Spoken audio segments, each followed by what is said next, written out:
याचे छेद कसे आहेत मग वेगवेगळे, बरोबर. मग यालाच म्हणायचं आपण विषमछेद अपूर्णांक. ज्या अपूर्णांकाचे छेद वेगवेगळे आहेत त्याला कोणता अपूर्णांक म्हणायचं? विषमछेद अपूर्णांक. याच्या आधी आपण कोणता अपूर्णांक पाहिला? समछेद. विषमछेद अपूर्णांकाची बेरीज पाहिली, विषमछेद अपूर्णांकाची आता आपण गुणाकार पाहू. गुणाकार त्याहून आणखी सोपा. बघा, अंशाचा गुणाकार करायचा आणि छेदाचा गुणाकार करायचा. संपलं. 3 गुणिले 2 3 दुणे 6 आणि छेदाचा गुणाकार म्हणा म्हणा म्हणा 8 त्रिक 24. त्याला म्हणायला एवढा वेळ नाही लावायचा. जर याच्या पुढे जाऊ नाही चालत तर हेच उत्तर, पण याच्या पुढे जर याचं संक्षिप्त म्हणजे काटाकाटी करून जर आणखी छोटं उत्तर करता आलं तर कसं करायचं? 6 च्या पाड्यात 24 आहेत का? 6 चोक भाग दिला आपण 6 ने. 6 एक 6 चोक 24. मग पुढे जायचं आणखी. वर किती राहिला? 1. खाली किती राहिला? 4. आता या विषमछेद अपूर्णांकाचं संक्षिप्त उत्तर 1/4. याच्यापेक्षा काटाकाटी होत नाही, बारीक उत्तर होत नाही. पण हे कधी करायचं? एकाच अंकाने अंश आणि छेदला भाग गेला तरच असं उत्तर येतं.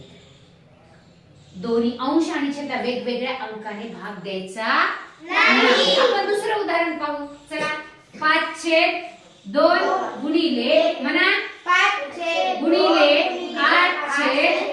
8/3. चला करा बरं आता. 5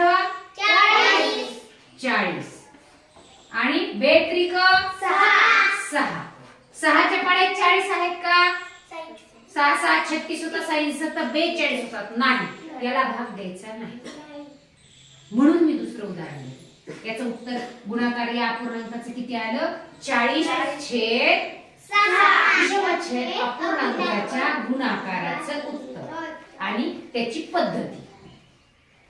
गुणाकारात काही वाटलं अवघड? आता बघू, पुढे जाऊयात आपण. विषमछेद अपूर्णांकाचा भागाकार. चला वाचा. 4/3 वाचा. 4/3 भागिले 2/5 म्हणा परत. 4/3 भागिले 2/5 आहे का विषमछेद अपूर्णांक? आहे का विषमछेद अपूर्णांक? आहे का नाही? आहे, कारण छेद सारखा आहे. सारखा आहे का छेद? नाही. म्हणजेच तो कसा अपूर्णांक आहे? ज्याचा छेद समान नाही तो विषमछेद.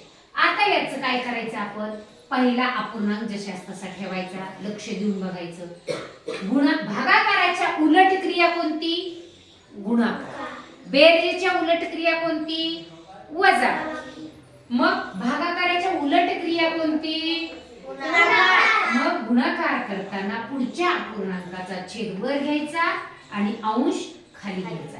आणि चला आपण पाहिलं विषमछेद अपूर्णांकाचा गुणाकार, अंशाचा गुणाकार, छेदाचा गुणाकार. चला सांगा. 4 पंचे 20. 3 दुणे 6 ने 20 ला भाग जातो का?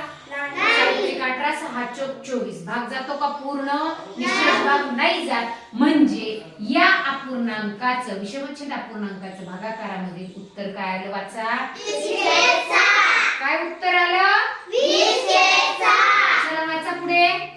8/7 चला सांगा मला आता याची पद्धती पुढे काय करू? 8/7 गुणिले 4/5 4 आणि याचा अंश छेद खाली 5. चला सांगा. 8 चोक 30 आणि 7 35. चला या पद्धतीने आपण सगळे उदाहरण सोडवायचे आणि परीक्षेमध्ये बघा स्पर्धा परीक्षेत याचं पटकन ट्रिक्स वापरायची. तिथे काही एवढं करत नाही बसायचं.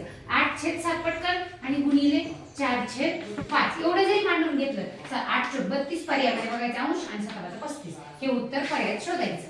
स्पर्धा परीक्षेसाठी सुद्धा हा घटक आहे, याचा सराव आपण स्वतः पुन्हा करायचा.